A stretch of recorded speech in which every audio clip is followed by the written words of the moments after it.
자, 쌤 먼저 이야기하면 야, 너 이렇게 부르는 거 싫어서 최대한 쌤도 좀 친구들 이름 최대한 빨리 외우려고 하는데 머리가 좀 나빠가지고 한 2, 3주 정도는 보통 걸리더라고요. 그래서 이름 부르는 거 굉장히 좋아하고요. 성질이 많으니까 욱하니까 조심해야 되는 물리하는 남자 조성욱이라고 하고요. 물리가 주 베이스고요. 요즘 들어 후회를 많이 하고 있습니다. 한 4년 전쯤이죠. 코로나 때 물리 시장이 많이 위축되면서 과학인 척하는 과학이 아닌 학문들이 득세를 하고 있는 거죠. 그래서 생물을 공부하는 생충이들, 지학을 공부하는 지충이들, 생충이, 지충이들을 별로 제가 좋아하지 않습니다. 그런 공부법을 좋아하지도 않고요. 과학인 척하고 있는 거잖아요. 그나마 좀 더 다른 과목들을 까서 이야기하면 화학, 양적 관계 너무 싫어. 차라리 양적 관계 할 바에는 물리하겠다. 양적 관계에서 타임 어택 들어가는 거 생각만 해도 너무 싫고요. 물리 굉장히 재밌습니다. 근데 수능에서 이야기되면 지금 지구과학이 17만, 올해 수능으로 이야기하면 생물이 16만, 물리가 좀 많이 회복했죠. 한 7만 정도, 그 다음에 화학이 그 뒤를 이어서 한 6만 정도 이렇게 이야기되는데, 올해 우리나라 전 세계에서 가장 좋은 학교죠. 연대. 내가 나온 데가 제일 좋은 데고, 그 다음에 서울대를 무시하는 거, 서울대를 이제 무시하기로 했어. 왜냐면 저 용산에 계신 그분의 계엄을 선포합니다. 욕하면 안 돼? 자, 그래서 참고로 쌤이 복습 영상들 드릴 텐데 제발 먼저 좀 당부 말씀 드리면 우리끼리 재밌으라고 한 거기 때문에 제발 거실에서 크게 틀어놓고 듣지 마. 모든 가족들이 들으면 뭐야 이게 물리 수업이야 이런단 말이야. 안 그래도 물리는 힘들다 보니까 쌤이 중간중간에 뻘소리들 이렇게 좀 많이 하는데 좀 쉬었다가 하는 의미인 거죠. 그래서 제발 헤드폰 좀 끼워주시기 바라겠고요. 자, 한번 살펴봐 봅시다. 우리가 지금 물리 이야기 한다라고 살펴보니까 죄송합니다. 물리 이야기 한다라고 살펴보면 결국은 우리가 물리 공부한다, 만물의 이치를 공부한다 라고 이야기하는 거죠. 만물물의 이치를 있자니까. 그래서 헛소리 다 집어치고 그런 만물의 이치를 공부하는 게 무엇이냐라고 이야기한다면 우리는 딱 두 글자로 이야기해 놓을 수 있겠습니다. 누구? 물체의 질량을 가진 물체의 위치 찾는 것이다. 위치를 알면 모든 현상들을 다 뭐 할 수 있으니까 설명할 수 있으니까. 왜 좀 더 철학적으로 이야기하면 이렇게도 이야기할 수 있는 거지. 내가 칼을 들고 있어. 근데 나의 빠르기를 안다라고 한다면 너네가 언제 무슨 일이 벌어질지 알기 때문에 방어를 해야 될지 아니면 칼을 잡아야 될지 공격을 해야 될지 예상할 수 있단 말이지. 그래서 결국은 물리에서 만물의 이치를 공부한다라고 이야기하는 건 누구? 물체의 위치 찾는 것이다. 자, 마인드맵 그리는 걸 굉장히 중요시하고요. 그래서 첫 번째, 물리를 이제 어떻게 공부해야 되는지 살펴보면 첫 번째, 물리는 철저하게 무엇이다? 암기다. 암기를 안 하면 망합니다.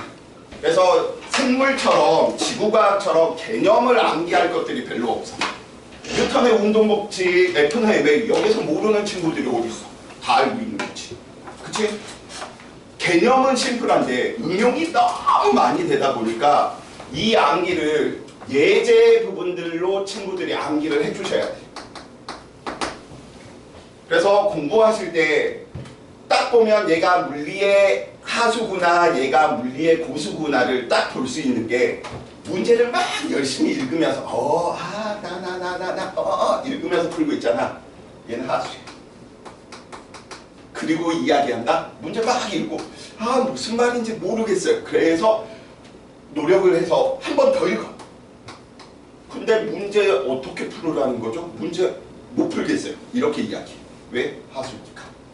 처음부터 공부 방법이 잘못됐다라는 거야. 그럼 우리는 앞으로 친구들이 연습해 주셔야 될 거 문제가 있고 글만 있는 물리 문제는 수능 내신에서 찾아보기가 힘들어. 다 그림이 됐건 표가 됐건 그래프가 됐건 뭔가 있어. 그림이 됐건 표가 됐건. 그럼 문제 있기 전에 그림을 보는 순간 나 이거 어떠한 아이디어로 문제 풀었어. 이게 생각난 상태에서 문제를 읽고 조건을 적용시켜야지 문제 풀릴 확률이 확 올라갑니다. 하나하나 읽고 들어가면 못 풀어요. 뭘로 잡아야 될지 모르는 거예요.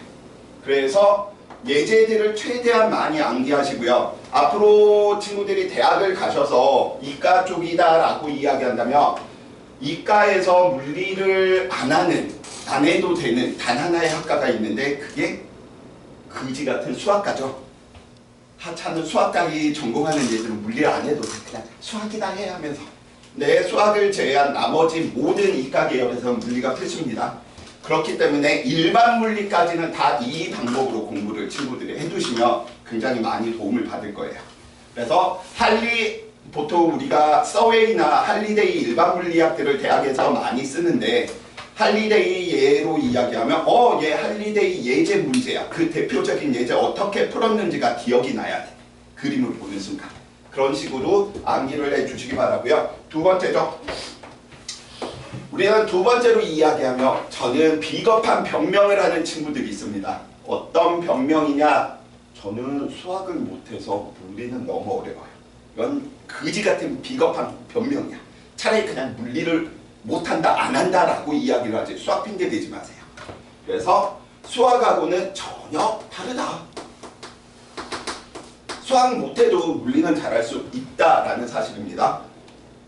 힘과 적분의 관계, 힘하고 에너지, 힘과 에너지를 이야기를 하려면 수학을 못하기 때문에 우리는 수학을 못하기 때문에 안 하기 때문에 안 해도 되기 때문에 미적으로 안 배워. 힘 에너지의 관계가 딱 미적의 관계거든.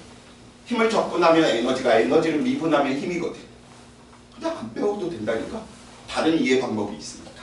그래서 수학에 대한 공포심을 버려달라라고 이야기를 해 놓겠습니다. 자, 그 다음에 이제 이 물리 마지막으로 쌤이 좀 강조하고 싶은 부분인 거죠. 지금처럼 어떻게 좀 마인드맵 작용들, 어떤 구조로 있어야 되는지 그 구조를 알아야지 외웠을 때 인출이 잘 되거든요. 그래서 이 문제는 어느 파트의 뭐다 라고 이렇게 친구들이 좀 이야기할 수 있게끔. 그래서 지금 단계에서 내가 수능 문제 당장 막 이렇게 푸는 것도 중요한데 수능 문제들 이렇게 보면서 너는 운동의 표현 문제네, 너는 운동량 충격량이네, 너는 원자와 전기력이네, 이런 식으로 딱 20개밖에 없어. 그 파트 부분들로 이야기되는 게, 그래서 좀 마인드맵을 활용을 해달라라고 이야기를 드릴게요. 자, 그러면 우리가 이제 배워야 될 부분이, 쌤이 예전에는 역학만 했거든. 겨울방학 때 8주 동안 역학만 하다 보니까 물리 좋아하는 애들은 물리에 빠져서 우와 재밌어요 하고 있는데, 역학만 하다 보니까 애들이 어느 순간 다 사라지네. 안 그래도 없는 인원수인데. 그래서 어쩔 수 없이 시대에 반영을 해서 연력학도 이번에는 좀 집어넣었고요. 원자와 전기력도 집어넣어져 있고요. 전류에 의한 자기장 들어가져 있고요. 파동의 표현과 굴절 부분들도 좀 넣어놨습니다. 그래서 비중으로 보면 한 역학 5.5, 그 다음에 비역학 4.5 정도로 이야기한다. 그래서 좀 러프하게 나간다. 이렇게 좀 생각을 해주시면 되겠고요. 자, 바로 이제 우리가 이야기해야 될 부분들 마인드맵 한번 그려봅시다. 우리는 결국 질량을 가지고 있는 녀석들의 무쇠의 위치 찾으려고 보다 보니까 무엇에 대해서 이야기하냐면 거리 변이에 대한 내용들을 가지고 놉니다. 이것들을 가지고 뭐 하겠다? 위치를 이야기하겠다라는 거야. 근데 우리가 실질적으로 알고 있는 무체가 실제 움직인 거리다라고 이야기하는 녀석으로 위치가 정확히 파악이 안 되는 거야. 왜? 10m 움직였다. 어디에 위치해 있을지 모르는 거기 때문에. 그러다 보니까 이 녀석이 필요해. 자, 그래서 위치 찾는 기본은 거리 변이부터 시작하는 거죠. 자, 그러면 이제 우리는 빠르기를 가지고 있는 녀석들의 위치를 알아내려고 공부하는 녀석들이 있죠. 누굽니까? 속력이다 라고 하는 녀석과 속도라고 이야기하는 녀석이죠. 그래서 속력, 속도를 공부하는 까닭은 물체의 거리 변이를 시간에 대해서 알 수 있으니 결국 물체의 위치 찾는 거죠. 자, 우리는 이 시간 시간대에 이제 어디까지? 상대 속도라고 하는 개념들까지 가지고 물체들의 위치를 좀 다르게 표현하는 방법들. 움직이고 있는 관측자가 안 움직이는 것처럼 생각하고 물체의 위치를 찾아내는 방법들. 그래서 상대 속도 이야기할 테고요. 자, 그 다음 우리는 물체의 위치 찾는 공부들을 이야기하다 보니까 뭐에 대한 거? 빠르기, 변화를 가지고 있는 녀석들의 위치를 알려고 만들어낸 물리량인 거죠. 그 물리량이 누굽니까? 가속도죠. 그래서 가속도를 안다. 속력 속도를 알 수 있고 거리 변이를 알 수 있고 결국 위치 찾는 거란 말이야.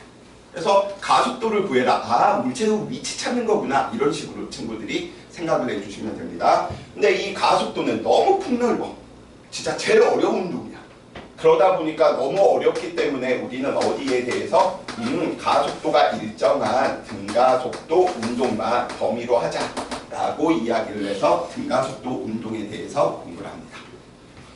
자, 빠르게 변화를 가지고 있는 녀석들의 위치까지 다 찾아냈기 때문에 뭔가 다 끝난 것 같지만 안 그렇죠. 왜? 궁금한 거야. 그러면 빠르게 변화에 왜 생기지? 원인이 누구지? 그래서 평생 동안 신학과 물리학에 빠져서 결혼을 평생 동안 못하신 분이 계시죠. 그 다음 주식으로 몇 천억을 날리셨고요. 앞틱스라고 하는 광학의 창시자이자 프린키피아라고 이야기하는 고전역학의 대가죠. 수학에서는 라이프니츠가 미적을 만들었다라고 이야기를 하지만 물리에서는 힘과 에너지를 설명해내기 위해서 미적을 만들었다라고 불리는 녀석이 누굽니까? 뉴턴이죠. 중요한 건 물리에 빠지면 결혼을 못한다. 오케이? 그래서 너무 물리에 빠지시면 안 돼요. 그래서 자, 근데 모든 게 예외성이 있죠. 물리를 매우 사랑했고 좋아했던 일석이 같은 경우에서는 아인슈타인, 하나의 돌, 우리나라 말로 일석이죠. 일석이는 누구? 뉴턴이 결혼을 못했으니 나는 결혼을 많이 할 거야. 이혼과 결혼을 반복하죠. 매우 좋습니다. 쌤이 존경하는 물리학자 중 한 명, 리차드 파인만이라고 하는 사람 역시도 알고 있었어. 그래서 이 사람도 뭐에 참 난잡하게 놉니다. 많은 연애들을 해요. 자, 물리를 잘하면 그래서 어떻게 요즘 트렌드는 많은 연애를 경험할 수 있다. 어디 가서 또 헛소리 하지 마세요. 물리쌤이 이혼 많이 하고 결혼 많이 하라고 그런 소리는 아닙니다. 자, 그래서 이 힘에 대해서 우리는 뉴턴이 다 빠르게 변화 원인이 되는 힘을 다 정리했기 때문에 우리는 뉴턴의 운동 법칙으로 공부를 하게 될 테고요. 그래서 뉴턴의 운동 법칙. 그럼 힘을 구해라. 결국은 뭐 찾는 거야? 가속도 구한 후, 속력 속도 구한 후 물체의 위치 찾을 수 있다는 소린 거야. 그래서 힘 구해라. 이렇게 문제들을 만듭니다. 근데 뉴턴의 운동 법칙이 우리는 내신 때는 쌤이 세 개의 축으로 이야기할 거야. 왜냐면 세화나 경문이나 상문, 그 다음에 서울 일부 학교들에서 간혹가다 간헐적으로 나타내다 보니까 그 부분들은 나중에 설명하고요. 상황으로는 일삼법칙, 운동 3법칙과 운동 1법칙이 결합된 일삼법칙으로 우리는 연습을 할 테고요. 운동 2, 3법칙으로 연습을 할 거랍니다. 왜? 문제가 그렇게 나오는 부분이니까요. 1법칙이 뭐냐, 2법칙이 뭐냐, 3법칙이 뭐냐 내신에서는 한두 개 물어보지만 결국 변별 있게 나오는 것들은 다 이 형태들이니까요. 그래서 1, 3법칙은 참고적으로 상대적으로 좀 쉽고요. 2, 3법칙은 좀 하드합니다. 자, 그래서 지금 여기까지 이야기해 두면 첫 번째 쌤이 어떤 테마를 잡아두냐면 여기 있는 이 내용들 있죠. 지금 여기 있는 이 내용 하나의 묶음으로 쌤이 항상 수업할 때 테마 1으로 잡는 운동의 표현입니다. 근데 여기 있는 이 운동의 표현이다. 처음이니까 쉽다라고 생각할 수 있겠지만 뭐 아니면 도야. 나오는 축이 두 개야. 난이도가 하로 나오거나 난이도가 킬러 오브 킬러로 나오거나 중간이 없어. 그래서 친구들은 운동에 표현할 때 이 부분만 보고 나는 불닭인가? 이거는 수능으로 치면 19번, 20번에 포진되는 형태라니까요. 굉장히 많은 노력들을 해 주셔도 버거운 부분인데 하루 이틀 수업 듣고 하면서 친구들이 사라진 일을 벌입니다. 그러면 뭐 하는 거야? 지금은 내가 이것도 소개를 할 거지만 이런 부분들을 풀면서 자신감을 가지시고 3월 달에 이런 부분들을 좀 더 비중 있게 좀 더 공부한다. 이렇게 좀 잡아두시면 좋을 것 같아요. 그래서 얘는 딱 난이도가 쉽거나 어렵거나 이쪽으로 잡아둔 이 부분을 쌤이 운동의 테마이 운동의 법칙 이렇게 이야기할 테고요. 2주차 때 이야기할 거예요. 그래서 가속도의 법칙이 뭐냐, 관성의 법칙이 뭐냐 이런 자질구질한 건 그냥 심플하게 넘어갈 거고 실질적인 문제풀이 형식으로 들어갈 겁니다. 그래서 이쪽 부분이 차라리 좀 여유로워 어떻게 보면. 대신 전제 조건은 이게 잘 돼 있어야겠죠. 자, 우리는 힘까지 공부하고 나면 이 힘을 저 힘은 너무 복잡한 거야. 왜? 방향을 따져줘야 되다 보니까 크기뿐만 아니라 방향에 따라서도 운동 상태가 달라지는 거거든. 왼쪽으로 힘을 주느냐 오른쪽으로 힘을 주느냐 같은 크기의 힘을 주더라도 전혀 다른 운동 상태다 보니까 방향을 써야 돼. 그래서 머리가 아픈 거야. 어떻게 쉽게 다이렉트로 위치 찾을 수 없을까? 이렇게 단계를 거치지 않고 하는 방법을 19세기에 만들어냅니다. 19세기와 20세기 걸쳐서. 그래서 그 개념이 무엇이야? 에너지라고 하는 개념인 거죠. 그래서 20세기 초기까지만 하더라도 힘인지 에너지인지 너무 물리학자들도 헷갈린 거야. 그래서 막 써. 그래서 우리가 알고 있던 통합과학에서 가장 마지막에 배웠던 물리 파트가 아마 송전일 거예요. 전자기 유도에서 유도 전압, 유도 기전력, 기전력 이야기하는 전기 에너지거든. 근데 그때는 에너지인지 모르고 일렉티브 모티브 포스라고 이야기되는 누구 힘인지 알았어. 그래서 친구들도 힘인지 에너지인지 구분하는 게 굉장히 어렵고요. 수학으로 이야기하면 이들의 관계 설명하는 게 뭐야? 미분 적분을 이야기하는 거하고 똑같아. 근데 우리는 미적을 쓰진 않겠죠. 자, 그래서 에너지 부분이고요. 이 에너지 부분들 이야기할 때 요약하면 에너지를 주고받을 때는 항상 일의 형태로 에너지를 주고받는데 일의 형태로 에너지를 주고받다 보니까 물체의 운동 상태가 변하게 되더라. 운동 에너지가 변하게 되더라. 라고 하는 개념인 거죠. 심플한 거는 물리에서 아름답다, 심플하다라고 이야기하는 부분들은 어렵다는 소리인 거예요. 뭔가 말이 추절추절 많아. 그거는 어려운 게 아니야. 근데 뭔가 심플해. 이러면 굉장히 난이도가 크죠. 그래서 얘도 난이도는 킬러 오브 킬러죠. 그래서 보통은 1학기 기말고사 범위에서 나타나는데 한 30명이 물리 시작하면 20명이 포기하는 게 이기 때문이야. 도저히 버틸 수가 없어요. 나는 개념은 모르는데 왜 문제를 못 풀까? 이 방법을 안 쓰니까 저렇게 공부를 안 해놓으니까 그래. 참고로 이 에너지는 외워야 될 대표적인 예제가 기본적으로 18개에서 20개 정도야. 그게 기본이야. 그래서 보면서 얘는 이걸로 풀어야지, 얘는 이걸로 풀어야지, 이걸로 풀었어. 이런 키를 잡아도 풀까 말까란 말이야. 자, 그래서 이쪽 부분들 친구들 절대 포기하시면 안 되고요. 자, 계속해서 이야기 한번 해봅시다. 힘하고 에너지 바로 나오지 않았고요. 그 중간 과정들을 거치다 보니까 힘으로 문제를 풀기에 위치 찾는 것도 어마무시하고요. 에너지로 문제 풀기에도 애매모호해. 그럴 때 우리는 쓰는 게 있죠. 무엇? 충돌 과정. 통합과학에서 친구들 배웠던 내용이겠죠. 그래서 저 충돌 과정들에서 충돌이 일어날 때 물체의 위치를 쉽게 알아내는 방법이 무엇이야? 작용 반작용과 가속도의 법칙의 또 다른 표현이 운동량, 충격량, 운동량 보존입니다. 그래서 충돌 과정에서의 물체의 위치를 쉽게 이야기하기 위해서 두 가지 버전으로 설명하게 되는 거지. 충격량은 무엇이구나? 운동량, 변화량입니다. 그 다음 다른 하나는 운동량 보존의 법칙으로 이야기를 하죠. 그래서 쌤하고 공부하실 때 이 세 번째 이 과정을 테마 3으로 운동량 보존 법칙이다 또는 운동량, 충격량으로 우리가 별 테고요. 쉬어가는 부분이야. 가장 좀 편한. 자, 그 다음 이제 이야기하는 부분이 여기 있는 저 에너지 부분이고요. 저 에너지 부분들 이야기하다 보니까 테마사 일가 에너지로 쌤하고 공부하는 파트고요. 자, 형 교육과정에서는 에너지 보존들을 이야기를 하다 보니까 에너지는 전환이 일어날 뿐 에너지는 이동을 하지 않더라. 에너지는 손실되지 않더라.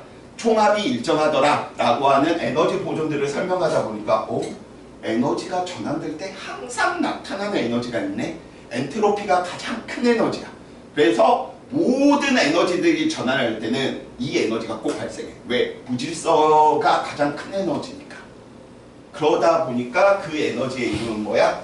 열 에너지고요. 그래서 열 에너지에 대해서 공부하는 데가 무엇? 열역학 법칙이죠.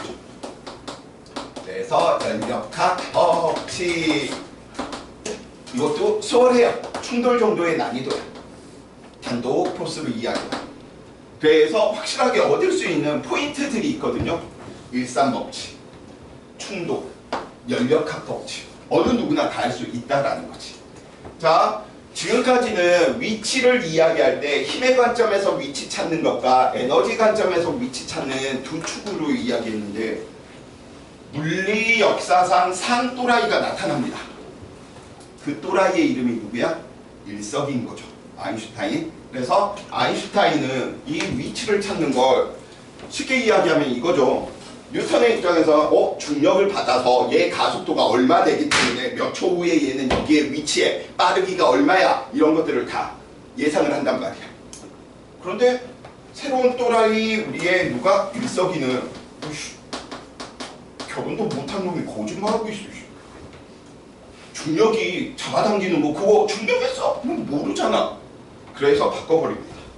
어떻게? 힘이 작용한 게 아니고 얘는 휘어진 시공간을 따라서 물체는 그냥 이동한 것뿐인 거예요. 눈에 보이지 않는 시공간이 변형됐고 그 변형된 공간을 따라서 뭐 한 거야? 진행했다라고 이야기를 하는 거죠. 그죠? 친구 이름이 우영이었나? 호영이. 호영이. 쌤 굉장히 좋아하는데 어머님은 짜장면을 싫어하셨을까? G.O.D라고 하는 옛날 그룹에서 그래서 뉴턴의 입장에서 이제 친구들이 연애할 때 물리를 잘 이해하고 배우면 이런 식으로 갈 수 있는 거죠. 호영이가 마음에 드는 내 이상형이야. 그래서 인연아, 우리의 만유인력이 너무 강해서 내가 너한테 온 거잖아. 이게 누구의 관점이야? 뉴턴의 관점이야. 오케이? 그런데 일석이의 관점에서는 모든 시공간이 모든 길이 너를 향해 열려 있어서 올 수밖에 없었어 라고 이야기하는 게 누구의 관점이야? 또라이의 관점이야. 그 또라이의 관점을 우리가 이해하려고 드는 순간 망하는 거지. 그러니까 지금까지 사람들은 나는 학교에 간다라고 이야기를 하고 있는데 이 또라이는 학교가 나한테 온 거지 이런 거야. 그래서 나중에 친구들이 이제 따라다니지 마. 내가 아무리 좋아도 맨날 따라다녀. 쥐가 왔으면서 이런 관점인 거야. 그래서 이단아 전혀 패러다임이 달라. 이 위치를 찾는 거야. 근데 뉴턴보다 더 많은 걸 설명하네. 수성의 근일점, 세차운동 이런 것들 변화들을 다 설명해버려. 뉴턴 역학에서 안 되다. 그래서 우리는 공부하게 되는. 그래서 얘는 이해하려고 드는 게 아니다. 방금 이런 여자친구가 있으면 이해하려고 드는 순간 싸워. 그러니까 뭐 하는 거야? 그럴 수도 있지. 이렇게 돼야 돼. 그래서 쌤이 모든 게 이런 관점이거든. 그럴 수도 있지 관점인데 용산에 있는 이놈의 새끼는 도무지 내 상식에서 이해가 안 돼. 그럴 수도 있지 이렇게 이야기가 안 돼. 그냥 우리 수업하지 말고 지금 용산으로 좀 같이 갈까? 자, 그래서 일석이에서 두 가지 관점으로 우리는 특수 상대론인데 이해 안 돼요. 이해 안 될 수밖에 없어. 사람의 광각 기관이 우리는 빛의 속력보다 훨씬 작은 공간에서 살고 있다 보니까 빛의 속력에 가까운 느낌이 무엇인지 몰라. 이거는 무슨 개념이냐? 화학에서 아보가드로의 수를 배워서 물은 물 분자로 이루어져 있대. 그래서 아침에 세수할 때 어머 아보가드로의 수만큼의 물 분자가 내 손가락을 적시고 있구나 하면서 세수하는 걸 아는 거하고 똑같은 거야. 그냥 받아들이는 거야. 그래서 이해하려고 듣는 오케이? 그래서 왜 시간이 줄어들어요? 왜 공간이 줄어들어야 돼요? 늘어나야 돼요? 그냥 이런 상황에서는 이런 사람도 있구나. 저럴 수도 있구나. 이 관점이 돼야 돼. 그래서 멘탈이 강한 친구들이 이거 잘하지, 이과적인 성향이 강한 친구들이 오히려 망해. 난 이해를 100% 할 거야. 근데 이게 무슨 말인지. 우리는 물리학 공부하는 게 아니고 줄세우기 싸움을 하는 부분이다 보니까 남보다 앞선 등수 얻는 싸움은 이해하려고 드는 싸움하고 다릅니다. 점수 얻는 포인트를 알아야 된다라는 거죠. 자, 그 다음 특수상대론의 결과로 우리가 이것도 통합과학 마지막에서 이야기했던 부분인 거죠. 핵분열과 핵융합 과정에서 에너지가 발생하더라. 즉 질량 에너지 등가 이야기하는 내용인 거죠. 이게 소위 이야기하는 물리원의 역학 파트고요. 물리 전체 구조의 60에서 70%를 차지한다라고 보시면 돼요. 뒤에 있는 전기력 합성이나 자기장 합성이나 전자기 유도 쪽은 어려워. 근데 푸는 법이 정해져 있어. 그래서 1학기만 어떻게 버티고 나면 2학기 때는 극상에 있는 얘나 물리 중간인 얘나 2단원, 3단원에서는 변수가 별로 안 나타나. 둘 다 열심히 한다라는 전제하가 있으면 둘 다 점수가 잘 나와. 그런데 물리의 구조상 1학기 중간 때 데이고요. 1학기 기말 때 데이다 보니까 병신들이 생기죠. 어떻게? 나는 물리 포기했으니까 날 들여밟고 높은 등급을 맞아주려 하고 반 정도가 이미 포기 상태가 돼. 그래서 진짜로 살아만 남아있으면 장담합니다. 2학기 중간 기말은 내가 1, 2등급을 확실하게 쌤하고 시키는 대로 하면 1, 2등급 확실해. 이야기를 하고요. 1학기는 열심히 하지만 잘 안 나올 수도 있어. 왜? 3번, 4번 반복한 강좌들이 있어. 그걸 한 번에 뛰어넘을 수는 없어. 그렇기 때문에 그 친구들 하는 거 보면서 얘는 타임어택으로 막 1, 2분 만에 문제 푸는데 나는 뭘로 풀어야 될지 모르겠고 이런 자괴감만 빠지지 마세요.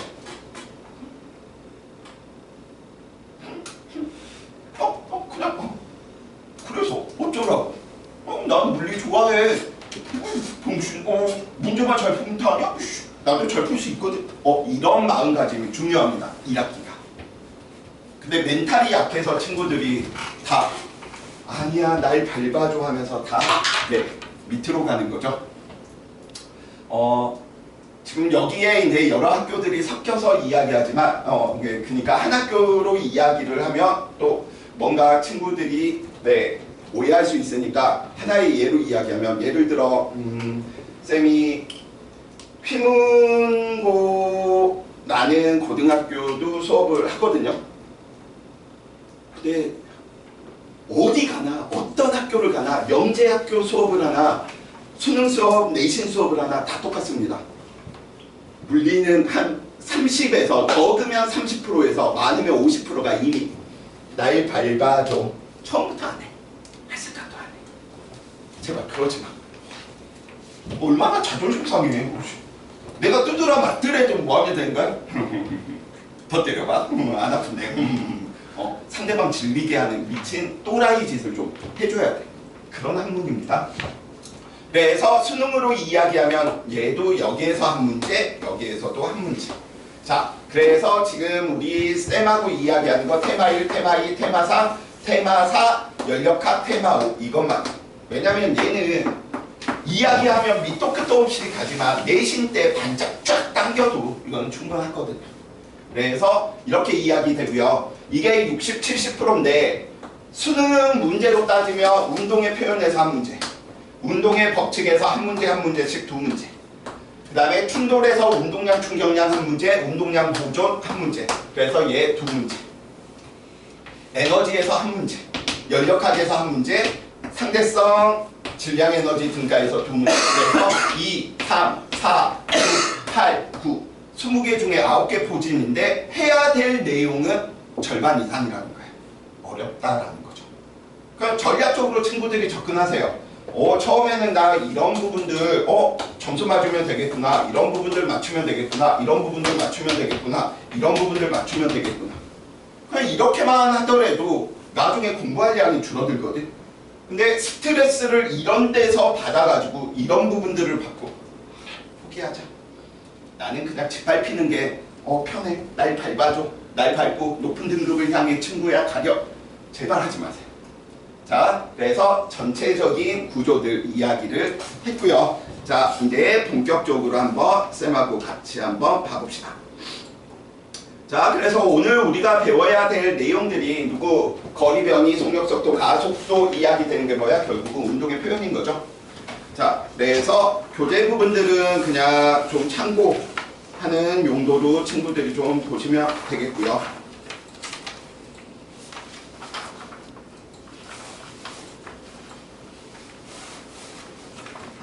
올해 상금 친구들이 좀 안타깝네.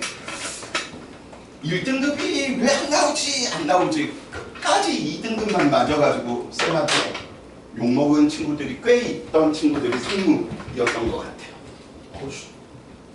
그 다음에 좀 더 까볼까? 우리의 새 선배들 그냥 대박이야. 선생님 죄송한데요, 저는 좀 더 어려운 걸 문제 풀고 싶습니다. 미니 모의고사 점수는 나오지 않았지만 좀 더 어려운 걸 풀고 싶습니다. 어려운 거 필요 없다니까? 반복하라고 이야기를 해도 저는 더 어려운 걸 원해요. 3등급도 못 맞았을걸? 그래서 그런 겉멋에 휘둘리기보다는 기본에 충실하게 반복하는 게 훨씬 내신 싸움에서, 수능 싸움에서는 좋습니다. 쌤의 대전제는 효율성을 추구하다 보니까 내신에서 이렇게 우리가 공부했단 말이야. 수능으로 선택해야지. 선택해야 되는 과목인 거죠. 그래서 꼭 좀 나중에 내신뿐만 아니라 수능 공부에서도, 수능에서도 꼭 선택하셔서 좋은 결과들 있으시면 좋겠습니다. 자, 거리 변이 바로 들어갈게요. 다른 부분들, 이제 헛소리 부분들을 좀 안 해야 돼요. 왜냐면 어제 개강한 반 헛소리 좀 했더니 진도를 못 뽑아서 3시간을 넘기게 수업을 하니까 막 눈에서 레이저. 빨리 안 끝낼래? 나 지금 뛰쳐나간다. 막 쌍욕을 이르고. 그 다음에 친구들이 이제 거의 수컷의 향기가 완성되는 시기잖아. 막 고1 통과 배웠을 때처럼 잘했어. 이거 왜 안 했어? 이거 풀어라. 쌤은 좀 그런 걸 싫어합니다. 물리 멋진데고 이런 거 없어. 좀 자기 주도, 자율성을 굉장히 좀 추구하는 편이고요.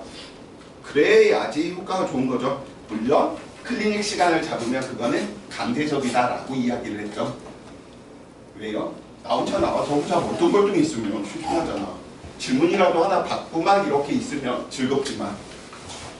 자, 아무튼 이야기 한번 해봅시다. 위치 찾는 내용이다 보니까 첫 번째 우리는 거리가 무엇인지, 변이가 무엇인지 아무런 필요가 없습니다. 그냥 우리는 한번 읽어보면 돼. 이동 거리의 줄임말. 그래서 생충이들 공부하는 방식으로 해볼까? 이런 거 좋아하죠, 생충이들. 거리는 이동 거리의 줄임말이니까 이동. 그래서 막 색깔 치고. 자, 물체가 얘는 실제 움직인 거리니까 실제 움직인 이렇게 실제 위에 땡땡 치고만 하지 마세요. 이런 부분들 굉장히 싫어요. 그냥 한 번씩 그냥 읽어보고 들어가면 되는 거야. 거리 우리는 시프트 약자 쓰다 보니까 S로 좀 표현하는구나. 자, 그 다음 물체가 실제 움직인 거리를 우리는 거리라고 하는구나 라고 이야기를 해주시면 되겠고요. 바로 우리는 변이라고 이야기하는 변이, 위치 변화량의 줄임말, 변한 위치의 줄임말. 그러면 거리만으로는 위치 표현하는 게 잘 안 된 거야. 왜 거리만으로는 위치 표현이 안 돼? 나 5m 움직였어. 동쪽으로 움직였는지 서쪽으로 움직였는지 모른다라는 소린 거죠. 그렇기 때문에 우리는 거리 말고도 무엇이든 다른 물리량이 필요한 그 이름이 그냥 변이라고 지어둔 것 뿐인 거죠. 그래서 우리는 변이를 두고 방향을 이야기해야 된다. 그런데 이 변이라고 하는 위에 화살표로 이렇게 표현되는 녀석들은 다 방향을 꼭 같이 이야기해 줘야 되는 벡터 물리량, 스칼라 벡터 이런 부분들도 그냥 다 필요 없으니까 넘깁니다. 방향을 이야기해야 되는데 물리원은 1차원 운동들만 다. 그러니까 통합과학이 더 어려워. 왜? 포물선 운동 배웠던 부분은 물리 2에서 배우는 거거든요. 면에 대한 내용이다 보니까. 그래서 1차원이다 보니까 이 1차원 운동에서 방향은 이쪽 아니면 저쪽 두 개밖에 없죠. 동쪽 아니면 서쪽, 북쪽 아니면 남쪽. 그쵸? 그러다 보니까 우리는 방향이 딱 두 방향밖에 없어. 기준 방향과 기준에 반대되는 반대 방향. 그래서 우리는 기준 방향을 누구로 이야기한다? 플러스로. 반대 방향을 마이너스로. 그냥 기준 방향을 보통은 암묵적인 약속이야. 항상 그렇지는 않지만 거의 대부분은 기준 방향은 물체의 처음 운동 방향인 거야. 물체가 오른쪽으로 움직이고 있으면 처음에 이 방향이 그냥 기준 방향으로 이야기를 보통 많이 해요. 오른쪽이어서 기준은 아니고요. 물체의 처음 운동 방향. 그럼 물체의 처음 운동 방향과 반대면 반대 방향. 오케이. 친구 이름이 뭐였었죠? 김재현이요. 재현이? 재현이. 외울 때까지. 이런 거 잘 보이죠? 항상 내가 이 직거리를 잘 하다 보니까 쌤이 여기 있는 강의실 좀 좋아하거든. 뭔가 고립돼 있는 느낌인 거잖아. 그치? 불이 났어. 그러면 내가 여기를 막고 있어. 그럼 우린 다 같이 가면 안 되죠? 쌤 지도는 항상 좀 젊은 사람이 더 우선으로 살아야 된다고 해. 더 많이 살았잖아. 그러니까 혹시나 그런 일들이 생기면 젊은 사람들이 더 탈출을 해야 된다 주의고요. 자, 재현아, 물어볼게. 자, 마이너스 3과 플러스 2 중에 누가 더 큽니까? 플러스 2요. 그래서 아까 이야기했던 두 번째 수학적인 사고를 물리에 강요하면 안 돼요. 우리는 마이너스 3이 더 크니까요. 수학의 논리가 아니라는 거지. 왜? 물리에서 플러스 마이너스의 의미는 무엇이다? 기준 방향인지 반대 방향인지 방향을 표현한 거야. 왜? 1차원으로. 동쪽으로 2m와 서쪽으로 3m 중에 누가 더 큰 거야? 서쪽으로 3m가 더 큰 거지. 그래서 수학적인 논리를 하지 말아라. 물리 논리에서는 플러스 마이너스는 방향이다. 물리원은 1차원이다 보니까 더 이게 적용돼. 이해되시죠? 자, 감사합니다. 자, 그래서 우리는 변이 뭐라고 이야기해져 있냐라고 살펴보니까 물체의 위치 변화량이다. 처음 위치에서 나중 위치까지 직선거리, 크기는 거리가 될 테고요. 방향은 처음에서 마지막 위치의 방향이다. 이렇게 보시면 돼. 그러면 다른 거 그냥 읽어봤으니까 이렇게 정리해 주시면 되겠네. 출발점에서 도착점까지의 직선거리, 화살표. 이렇게 이야기하면 되지. 그래서 출발점에서 도착점까지의 최단거리. 출발점에서 도착점까지의 최단거리. 그럼 최단거리는 직선밖에 없죠.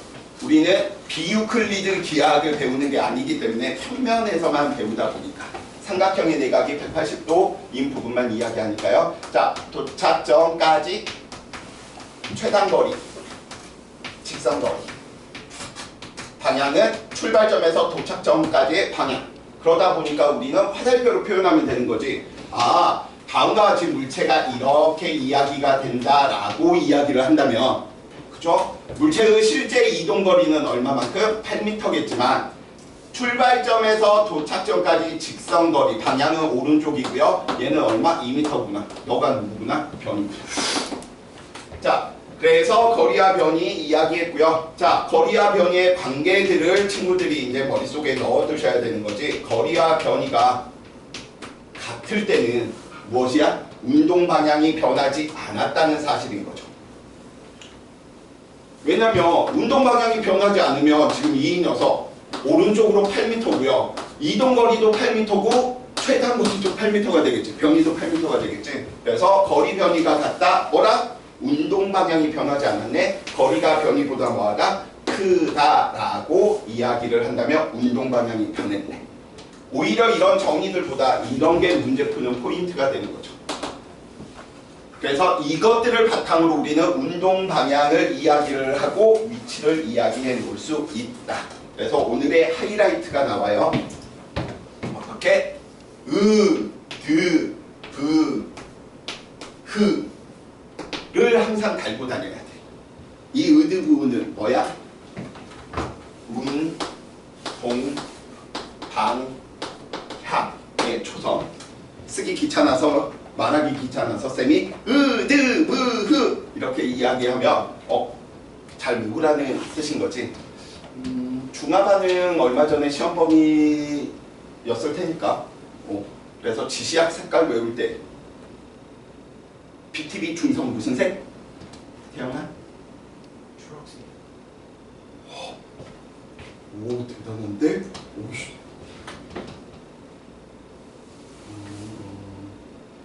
필석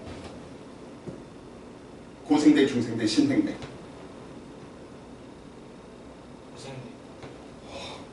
오 너네 공부 좀 하는구나. 멋진데? 이렇게 나오는 친구들은 굳이 고3이 갑자기 방구를 피식 끼워서 중요한 거 공부와 암기고요. 그래서 신화를 맹글었어 이렇게 외울 필요는 없지. 고3이 갑자기 방구를 피식 이니까 그리고 고생대 갑주어 방추층 필석 죄송합니다. 이게 무슨 과학이야. 과학인 척하는 암기 과목인 거지. 생충인 지충이들. 자, 그러면 우리 대부분은 다 그래프의 표현으로 이야기할 것이기 때문에 자, 이동거리 시간 그래프인지 위치 시간 그래프인지 전혀 달라. 그러면 누가 더 정보가 많냐라고 이야기한다면 위치 시간 그래프가 정보가 훨씬 많다 보니까 거의 대부분은 다 예로 해석이 될 거예요.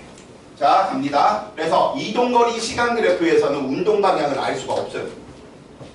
그러니까 얼마 움직였는지 아는 거야. 그런데 위치 시간 그래프에서는 누구 운동 방향을 알아요. 알 수 있죠. 이동거리 시간 그래프는 무조건 누구만 나와주셔야 되냐면 증가하는 형태만 나와주셔야 돼. 별 의미가 없어. 근데 위치 시간 그래프는 증가할 수도 있고요. 감소할 수도 있어요. 자, 그래서 다음과 같이 물체가 실제 움직인 거리인데 마이너스다. 이건 있을 수가 없는 거잖아. 거리가 줄어들었다. 이동거리가 줄어들었다. 이럴 수는 없어. 그렇기 때문에 이 그래프는 잘못된 거지. 왜? 거리 시간 그래프입니다. 이 그래프는 엄밀히 이야기하면 무슨 그래프? 위치 시간 그래프예요.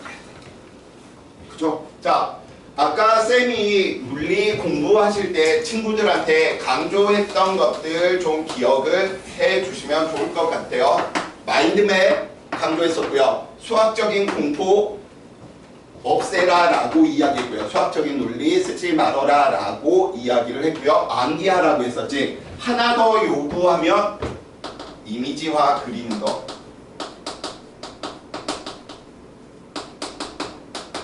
이렇게 우리 거리 시간 그래프, 위치 시간 그래프가 주어져 있으면 문충이들은 뭐라고 생각하냐면 이렇게 움직였구나 가 아니지. 왜? 물리원은 1차원이야.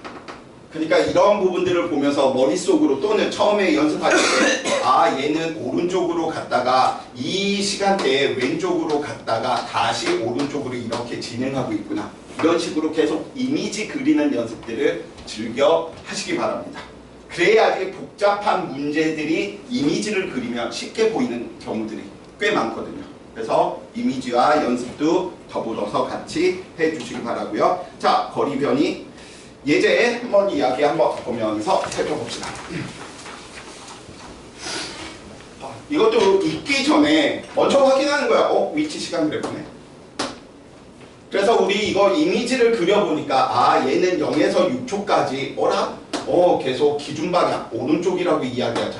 6초인 순간대 얘는 몇 미터? 10미터인 지점인 거야. 이미지 그리는 거죠. 자, 6에서 10초 동안 10초 동안 얼마만큼 이동한 거야? 6m를 더 이동했네. 10초일 때. 그래서 지금처럼 이미지 그리는 연습들 같이 좀 해주세요. 자, 우리는 그래서 실질적으로 알 수 있습니다. 10초 동안 이동한 거리는 얼마? 16m. 변이는 누구? 얘는 얼마? 출발점에서 도착점까지 직선 거리니까 얼마? 4m구나. 이렇게 이미지화 그리는 연습들 소홀히 하지 마세요. 뒤쪽에 어려운 유형의 문제들은 다 이미지화 시켜서 계속 설명할 것이고요. 자, 맞는 말. 0에서 6초까지는 누구? 운동 방향이 변하지 않았죠. 그렇기 때문에 우리는 누구? 변이와 이동 거리는 같다. 맞는 말. 니은번 0에서 10초까지 이동 거리는 16m죠. 그래서 니은번 틀렸네요. 디귿번 0초부터 10초까지 운동 방향으로 변했지. 왜? 거리가 변이보다 뭐하니까? 컸으니까요. 그래서 정답은 기억번. 자, 속력, 속도, 상대 속도까지 쌤이 좀 같이 상대 속도는 가속도를 이야기해야 되는구나. 여기까지 하고 좀 쉬었다 갈 테니까 좀만 더 집중 한번 해봅시다. 자, 여기에 있는 내용들 살펴볼 때 어떤 식으로 좀 정리를 해주시면 좋냐면 항상 패턴이 이 형태로 정리를 해주세요. 정의가 어떻게 되지? 근데 말로 하는 게 너무 귀찮은 거야. 양이 너무 많은 거지. 그래서 좀 더 편하게 심플하게 표현하는 방법이 없을까? 관계식으로 표현하는 거야. 근데 관계식에서는 정보가 한정적이다 보니까 더 많은 정보들을 써야 돼. 찾아내고 싶어. 수학적인 부분들을 버리고 쓰고 싶은 거예요. 그래서 관계 그래프로 이야기된답니다. 물리 역학 부분들은 거의 대다수가 정의 관계식 그래프에 대한 내용들이 이야기하게 해주셔야 되겠고요. 모든 정의들이 이렇게 돼 있는 거죠. A하는 동안 B 또는 A에 대한 B. 근데 이 정의가 물리에서만 그러냐? 아닙니다. 어디에서? 화학에서도 양적 관계 이야기되는 일당은 일몰당, 일몰에 대한 22.4m 부피에 대한 이런 식으로 돼 있지. 그 말은 동안이나 대안 앞에 있는 네가 무슨 물리라는 거야? 기준 물리라는 거야. 이 뒤에 있는 이 녀석들이 무엇? 비금 물리라는 거야. 그러니까 양적으로 네가 맞네, 적네, 같네 이런 부분들을 판별할 수 있게끔 정의를 처음부터 구성을 시킨 겁니다. 그래서 이런 정의들을 가졌을 때 관계식은 다 어떻게? A분의 B에 대한 형태로 만들어내요. 기준분의 비교 형태로. 자, 그래서 우리는 바로 이야기해 주시면 되지. 시간 동안 이동한 거리를 기준분의 비교니까 그래서 관계식이 속력을 V로 시간을 T로 거리를 S다라고 한다면 V는 T분의 S구나. 단순히 V는 T분의 S 이렇게 공부하면 안 되고요. 물리적인 관점에서 시간이 기준이네. 그 기준 물리량 동안 비교하는 거리가 누가 크냐에 따라서 빠르기가 크냐 작냐를 비교하는 것이구나. 를 이야기하는 거죠. 자, 마찬가지입니다. 시간 동안에 이동한 변이가 무엇이야? 속도고요. 속도는 무엇? 방향을 따져주셔야 된다라는 거지. 왜? 변이를 쓰다 보니까. 변이가 방향을 의미하니까. 그래서 속도의 방향도 물리원에서는 두 방향입니다. 플러스 아니면 마이너스. 그쵸? 자, 그래서 다음과 같이 이야기가 됐고요. 자, 관계들 들어가는 거지. 속력이다 라고 이야기하는 녀석과 속도라고 이야기하는 녀석이 같네? 거리 변이가 같은 시간 동안 거리 변이가 같다는 소린 거지. 운동 방향인 거였구나? 안 변했구나. 속력이 속도보다 크다는 거, 거리가 변이보다 크다는 거죠. 운동 방향이 뭐 했으니까? 변했으니까. 그래서 속력, 속도의 관계 역시 친구들이 운동 방향이 변했느냐 안 변했느냐는 위치에 지대한 영향을 미치기 때문에 항상 운동 방향을 뭐 해야 돼? 생각해야 되다 보니까 거리 변이의 관계, 속력, 속도의 관계. 자, 문제는 이렇게 시간으로 정의가 들어가는 물리량들이 있지 기준이 다 시간인 거야. 시간으로 정의되는 물리량들은 다 순간값과 평균값 두 가지 값을 가집니다. 예를 들어서 순간전류, 평균전류 누군가 이렇게 불렀어. 아, 그러면 얘는 전류는 시간을 기준으로 이야기하는 것이구나. 순간인율, 평균인율. 순간전력, 평균전력. 시간이 기준이기 때문인 거야. 그래서 우리는 저런 부분들을 이야기할 때 순간 속력이다. 순간 속도다. 자, 속력 속도를 그냥 V로 이야기할게요. 자, 순간은 우리가 생략할 수가 있어. 그럼 이 순간값은 우리가 보통은 수학적으로 어떻게 이야기하는 거야? 우리는 순간 속력 이야기할 때 리밋 델타 t가 어디에 접근할 때 0에 접근할 때 델타 t 동안에 누구 델타 s 위치 변화량을 살펴보면 되겠구나. 극한 치하라는 소린 거죠. 이것도 이제 이야기하기 싫으니까 어떻게? 거리를 시간에 대해서 뭐해라? 미분해라. 그래서 이런 놀라운 반응들을 일으키죠. 그래서 쌤 속력은 시간분의 거리군요. 기적의 계산법이죠. 1 플러스 2, 1 플러스 4. 쌤 플러스 약분되네요. 12분의 13이요. 아니야. 오퍼레이터 연산자는 미분해라 라는 뜻이고요. 우리는 그래서 이런 논리를 안 하겠다는 거야. 물리에서. 그럼 수학에서나 해! 라고 우리는 이야기하는 거예요. 그럼 이런 수학적인 부분들을 어디에 써먹어야 되니까 관계 그래프에서 이야기하는 거예요. 그래서 우리는 순간 속력이다 라고 이야기하는 이 녀석은 ST 그래프, 위치 시간 그래프에서 누구의 기울기? 순간 속력 접선의 기울기. 난 줄여서 쓸게. 접선의 기울기다. 뭐 해야 돼? 이걸 안 쓰고 이걸 쓴다는 건 얘가 수학적으로 안 쓰겠다는 거니까 더 편한 거야. 네. 안녕. 늦었네.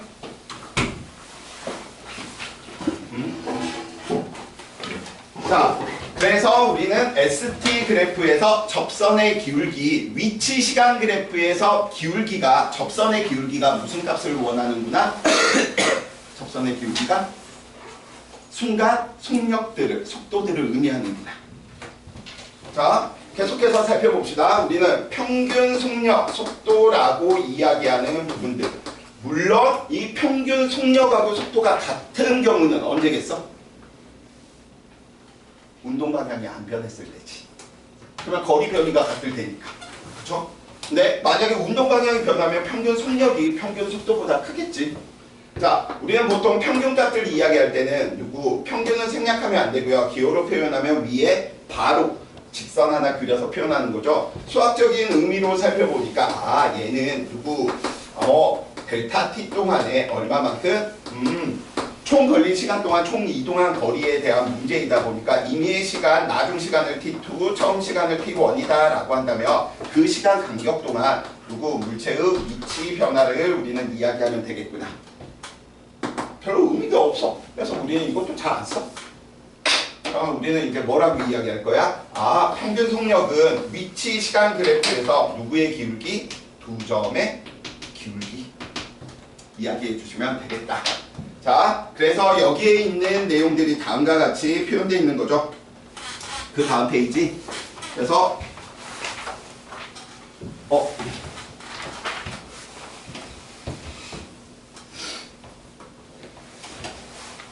자, 그 다음 페이지 살펴보니까 거리 시간 그래프네. 그러니까 얘는 여기에 있는 T1과 T2 이 시간 사이에서 두 점의 기울기, 지금 쌤이 파란색으로 표현한 이 녀석이 누가 되는 거야? 평균 속력. 그 다음 이 녀석은 순간 속력이 되겠지. A에서의 접선의 기울기. 미분해서 구하는 게 아니야. 그래서 얘는 X축의 변화량과 Y축의 변화량 값을 알 수 있게끔 보통은 모는 종이 위에 그려진답니다. 이번에는 위치 시간 그래프네요. 그쵸? 그래서 여기 있는 이 두 지점이 누구야? 평균 속도율. A 지점에서 접선의 기울기가 순간 속도율. 근데 지금 거리 위치 그래프 살펴보면 운동 방향이 변한 적이 있어 없어? 없죠. 그러니까 얘는 속력 속도를 막 써도 된다. 왜? 거리 변이가 같으니까요. 운동 방향이 변하지 않았으니까요. 자, 예제 문제 들어갈게요. 자, 11페이지죠? 11페이지 예제.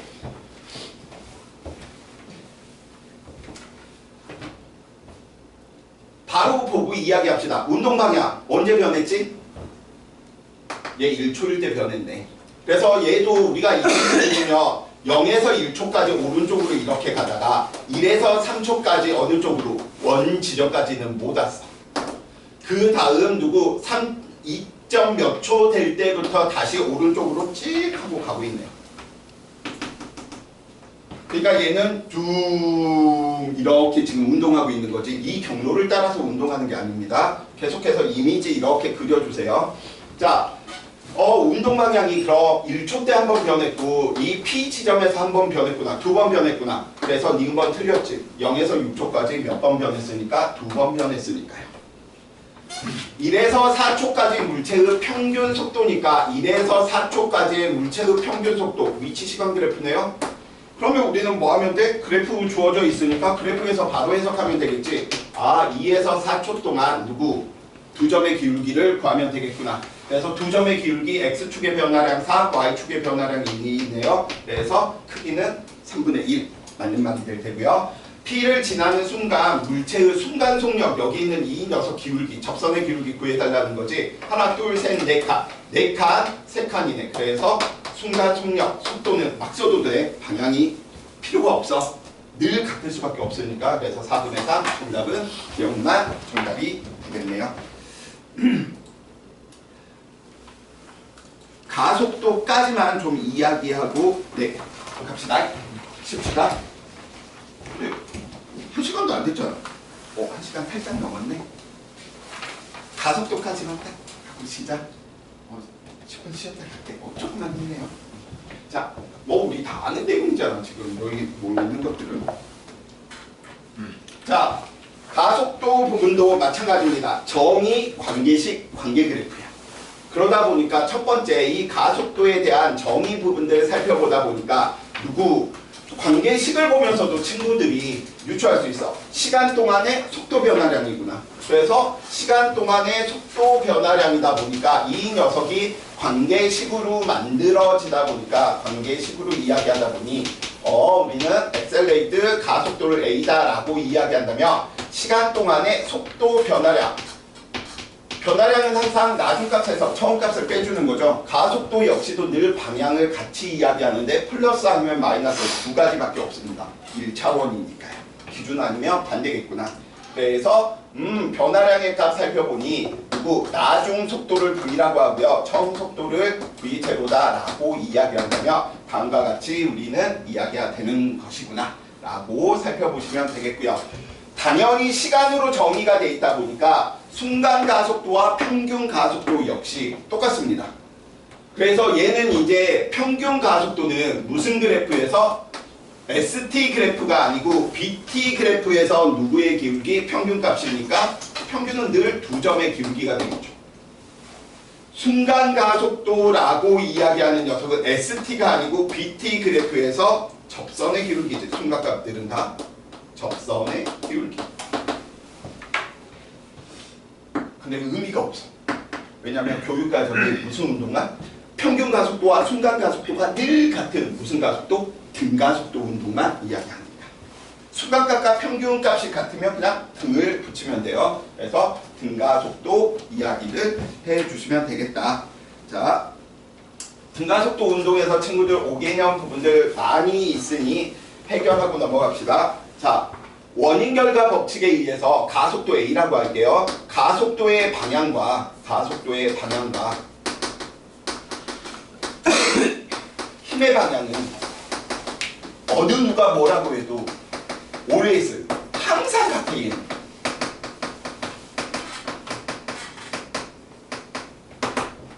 그래서 가속도의 방향이 정해졌다는 건 힘의 방향이 정해진 거야. 왜? 늘 같으니까.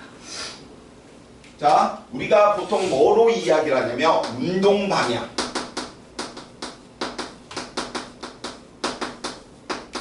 운동 방향하고 같은 말이 속도의 방향이야. 속도로 쓸게요. 속도의 방향. 근데 평균 속도가 아니지. 앞에 순간값들은 생략 가능한 거지. 운동 방향은 속도의 방향 물어보는 거하고 똑같아. 운동 방향과 속도의 방향도 늘 같아. 그 순간 속도의 방향이 운동 방향이거든. 오케이? 자, 그럼 앞으로 쌤이 속도의 V로 이야기한다면 가속도의 방향과 속도의 방향은 뭐 할 수 있다? 다를 수 있다. 지금 그 이야기 해놓고 있는 거지. 그래서 이거는 직관에서 틀리는 거야.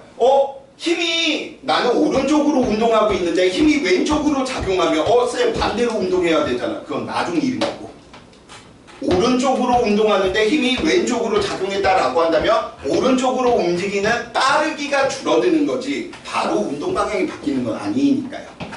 그래서 가속도의 방향과 속도의 방향은 늘 뭐 할 수 있다? 같지 않을 수 있다. 자, 그러다 보니까 두 가지가 나타나게 되는 거죠. 어라? 가속도가 여기에 정의되는 저 가속도가 0보다 크네? 이 말은 나중 속도가 처음 속도보다 뭐 한 거야? 크다는 거지. 그럼 왜 커졌을까? 이 녀석은 운동 방향과 처음 운동 방향과 누가 같은 거지? 힘의 방향 또는 가속도의 방향이 뭐 한 거야? 같다. 동일하니까. 즉 운동 방향으로 힘이 작용하면 빠르기가 뭐 하는구나? 증가하는구나 라고 이야기하는 거 그냥 말로 이야기한 것 뿐이에요. 그 역으로 가속도가 0보다 작아졌네. 이 말은 나중 속도가 처음 속도에 비해서 작다는 소리고요. 어라? 왜 빠르기가 느려졌지? 이 녀석의 방향과 이 녀석 처음 운동 방향과 힘의 방향이 뭐 있으니까? 달랐으니까 반대이니까. 그래서 우리는 딱 두 방향이야. 플러스 아니면 마이너스. 기준 아니면 반대. 이거 가지고 친구들이 뭐 해주시면 돼? 놀아주시면 되겠다.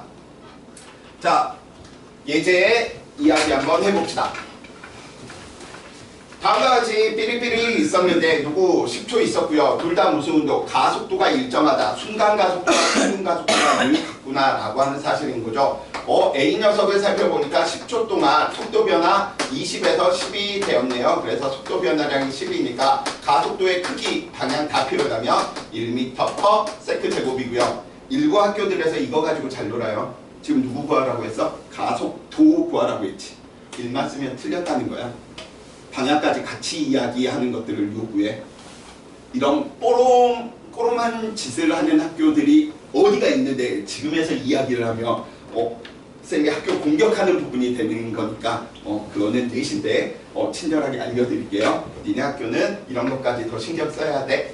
자, 이 녀석 살펴보니까 이 녀석 B의 가속도는 10초 동안 얼마만큼? 나중 속도 오른쪽 방향으로 5였었고요. 처음 속도 얼마? 오른쪽으로 25였었죠. 그래서 방향까지 이야기하니까 마이너스 2m/s 제곱이구나. 즉 얘는 운동 방향과 반대 방향으로 일정한 힘이 작용했기 때문에 가속도도 왼쪽 방향으로 일정하게 나타나서 빠르기가 일정하게 감소하는데 초당 2m/s씩 감소하는구나. 이렇게 이야기하는 거죠.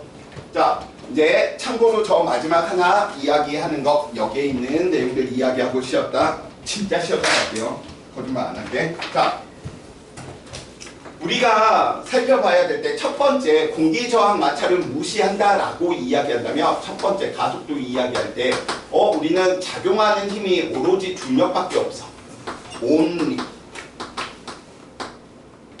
only 생각하니까 보아. 혹시 보아 아니 얘들아? 쌤이 군대에 있을 때 아마 13살인가 14살의 소녀가 막 그때 데뷔해가지고 아시아의 별, 아시아 전체를 장악했지.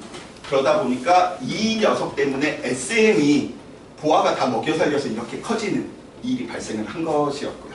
그래서 보아의 뭐 넘버원 이런 것도 있겠지만 온리원 노래가 멀어져가는 나의 나나나나나. 참고로 쌤 노래 굉장히 잘합니다. 내가 부르고 싶을 때 어디서나 마음대로 막 부르거든요. 그래서 와이프가 창피하다고. 차 타고 가면 그게 더 심해. 차에서 노래 부르면 나 진짜 너무 내 목소리에 막 취하는 거야. 너무 잘 부르는 거야. 그래서 막 부르고 하면 막 사람들이 막 다 쳐다보고 그러면 손 한번 흔들어주는 거지. 관종이거든요. 쳐다보는 거 좋아해요. 자, 작용하는 힘이 온리 중력밖에 없다라고 이야기한다면 가속도가 누구야? G로 이야기해야 될 테고요. 통합과학하고 다릅니다.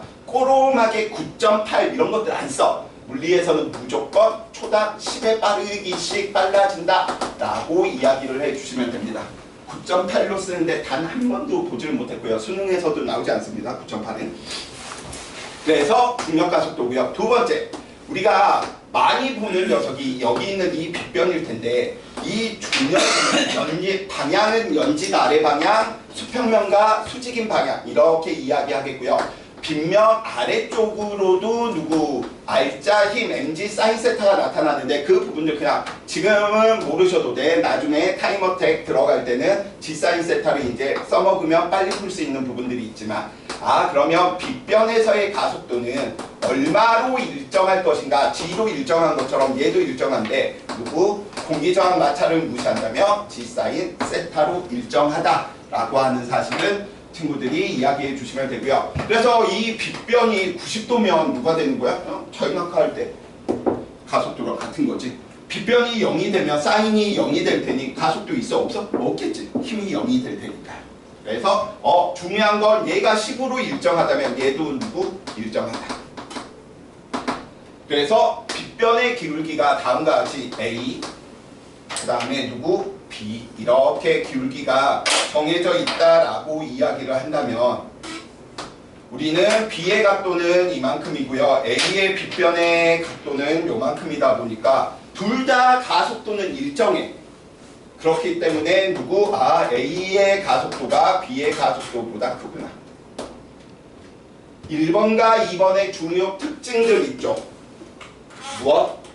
질량 m짜리나 2m짜리나 3m짜리나 중력가속도 g가 일정한 것처럼 같은 빗면에 질량에 관계없이 가속도는 다 똑같다. 그래서 중력가속도나 빗변가속도 다 이 가속도들은 누구에 무관하다? 질량과 무관하다. 무거운 게 힘이 크니까 가속도가 큰 거 아니야. 왜냐면 관성에 의해서 그만큼 다 상쇄시켜버려서 항상 일정하다. 이렇게 생각해 주시면 되고요. 세 번째, 알자 힘에 의한 가속도. 저게 무슨 말이냐? 자, 다음과 같이 수평면에 예를 들어서 1kg짜리 물체가 놓여 있었다라고 이야기 한번 해봅시다. 그리고 쌤이 오른쪽으로 얼마? 20N의 힘을 줬거든요. 그랬더니 이 가속도가 얼마가 생겼냐면 이 물체의 가속도가 오른쪽 방향으로 5m/s 제곱 초당 5m씩 오른쪽으로 빨라졌대. 문제가 잘못됐을까? 어디가 잘못됐을까? 잘못된 거 없죠. 만물의 이치를 공부하는 물리는 신의 마음을 헤아리다 보니까 숨겨져 있는 것들을 찾아서 친구들이 해석을 해야 되는 거야. 쌤, 질량이 1이고 20이니까 가속도가 20이 돼야죠. 하수 드린 거야. 결과로 나온 가속도가 5다 보니까 뭐라? 질량이 1이고 가속도가 5네, 오른쪽이네. 오른쪽으로 알짜 힘이 만들어졌겠네. 5N이. 그래서 문제에서는 표현 안 돼 있지만 네가 숨겨져 있었구나. 어느 쪽으로? 기준과 반대 방향, 플러스면 마이너스 방향으로 왼쪽으로 얼마의 힘이 작용하고 있었다는 거야? 15N의 힘을 숨겨놓은 거야. 그래서 이런 것들을 친구들이 숨겨져 있는 것들을 찾아야 되는 거지. 그래서 문충이들은 어떻게 이야기되냐면 F는 ma. 쌤 저 뉴턴의 운동 이 법칙 배워서 알아요. 질량이 2kg고 가속도가 5면 이 녀석이 10이잖아요. 이런 거 안 낸다니까? 그럼 어떻게 내느냐? F는 ma야. 근데 질량만 줘. 그 다음에 여기 있는 이 녀석들을 숨겨버려. 조건이나 아니면 다른 거에 유도해서 찾을 수 있게끔 숨겨두고 나서 F는 얼마, 가속도는 얼마. 근데 그걸 찾아야 돼. 뭘 숨겼을까? 이런 부분들. 그래서 물리를 많이 공부하다 보면 가끔씩 이런 경우가 있거든. 너무 막 내가 잘생긴 거야. 나 인기 엄청 많았어. 진짜 내가 쌤이 소다 운동을 하면 진짜 어마무시할 텐데 그년들은 잘 살고 있겠지?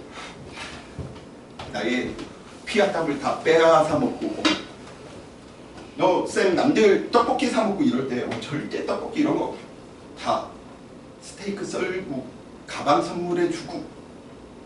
왜냐면 학교 다닐 때부터 이제 개인 수업들, 가이드, 학원 수업들 하면서 돈이 좀 충만했거든. 금방 부자 될 줄 알았어. 막 쏘라 진짜. 오빠 어때? 그럼 와 오빠 짱. 거의 대부분 다 넘어왔어.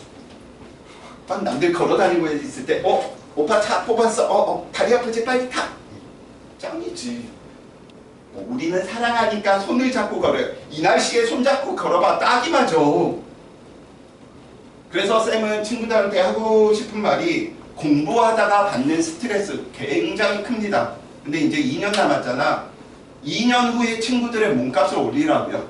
아무것도 하지 않고 편의점에서 시간당 10,000원 받는 게 내가 원하는 대학, 좋은 대학이죠. 신촌에 있는 좋은 대학에 간다. 이게 제일 좋아 진짜. 살짝 옆에 가면 홍대 클럽들이 와 준비하고요. 화려하죠. 그래서 맨날 맥주 하나 들고 막 어떻게 한번 여자 한번 꼬셔보려고 막 가서 맨날 막 춤추고 이랬던 기억가. 놀 수 있는 유흥가가 제일 좋죠. 봐봐 서울대 입구 쪽 가봐. 맨날 뭐 순댓국에 막걸리나 퍼먹고 있는데 좋아하겠니? 저 고대 안암동 이쪽에 가봐. 맨날 가게에 맥주나 먹고 있는데 이랬더니 요즘 친구들이 내 말 듣고 연대에 갔다가 싹! 나 때는 신촌에 있었지. 지금 저 송도에 처박혀 있다가 나오는 케이스는 아니니까. 근데 송도에 있다가 요즘 처박혀 있다가 나오니까 애들이 더 잘 놀더라고요. 얼마나 좋은 학교야. 뛰어나다 보니까 대학원생이 어떻게 교수님께 무엇을 선물해드리니? 사제폭탄을 만들어서 선물해드리죠. 뛰어나니까 그래. 자, 헛소리 그만하고요. 뭐 하려고 그랬지? 나 뭐 이야기했었냐? 까먹었어. 뭐 마지막. 공부하실 때 받는 이 스트레스들 2년 동안 버티는 하나의 목적이 지금처럼 뭐 하는 거야? 내가 개인 수업들을 원하는 대학 가가지고 하게 되잖아. 그러면 10배, 20배 이렇게 된다니까요. 쌤 처음 가해했을 때가 아직도 잊지 못하는데 그런 친구들 있으면 나랑 좀 친하게 지내? 갔는데 진짜 꽃다발 바구니 같은데 현금이랑 수표가 막 그냥 집에 있어. 그곳에 모아져 있더라고. 그래서 쌤 배고파요 피자 먹어요. 그러면 막 돈 없는데 하고 있으면 벌써 이미 시키는 거야. 전화해가지고. 그때는 배민이 없었으니까. 시키면 갑자기 톡 빼서 다 계산을 하더라고. 그리고 나머지는 됐어요 막 이러는 거야. 이런 데로 다르구나. 그러다가 이제 가입이 정산을 받을 때가 됐죠. 가입이 정산을 받는데 쌤 제가 잘 몰라서 그러는데 얼마를 드리면 될까요? 그래서 막 고민해서 평상시 받던 것보다 한 1.5배 정도 더 불러가지고 딱 받았거든. 바로 내 눈앞에서 그래요? 그러면서 바로 주더라고. 그래서 후회를 했지. 한 10배 뻥튀기야. 그래서 여기에서 요점은 친구들이 고생했으니까 그런 식으로라도 보상을 받아야 될 거 아니야. 그래서 쌤은 칼리지 형태 카이스트는 별로 좋아를 하지 않습니다. 안 그래도 맨날 이렇게 갇혀있는데 제발 유니버시티 개념의 종합대학 형태에서 여행도 다녀보고요. 학사 경고도 막 맞춰보시고요. 그래도 졸업하잖아요. 대학 8년을 다녔지만 졸업이 안 되는 거야. 매일 출석을 안 하고 가해 뛰고 여자들 만나고 막 놀러 다니고 이러니까 출석 자체가 안 되니까 그래서 난 등록금만 따블로 낸 사람이야. 나한테 장학금을 줘야 되는데 대학 다니면서 장학금만 못 받았네요. 아무튼 그 힘든 것들 생각할 때 내가 몸값 올린다. 남들 학 접어서 여자친구한테 프로포즈를 한다. 필요 없습니다. 요즘 세대가 더 빨라서 달라. 그냥 남들 그러고 있을 때 100일 기념 백 하나 샀어. 마음에 들었으면 좋겠다. 물론 싫어하는 얘들도 있지만 좋습니다. 그래서 대학 때 열심히 버시고 열심히 노시고 하시기 바랍니다. 그 전에는 에너지 보존에 의해서 뭔가 얻는 게 있으면 잃어야지. 지금은 친구들의 뼈와 살을 갈아 넣는 시기다 라고 이야기해 주시면 되고요. 이런 부분들 조심해 주시기 바랍니다. 자, 그러면 10분만 쉬었다가 이제 본격적인 부분인 거죠. 그래프의 분석 부분들 같이 한번 이야기해 보도록 할게요. 10분만 쉬어갈게요.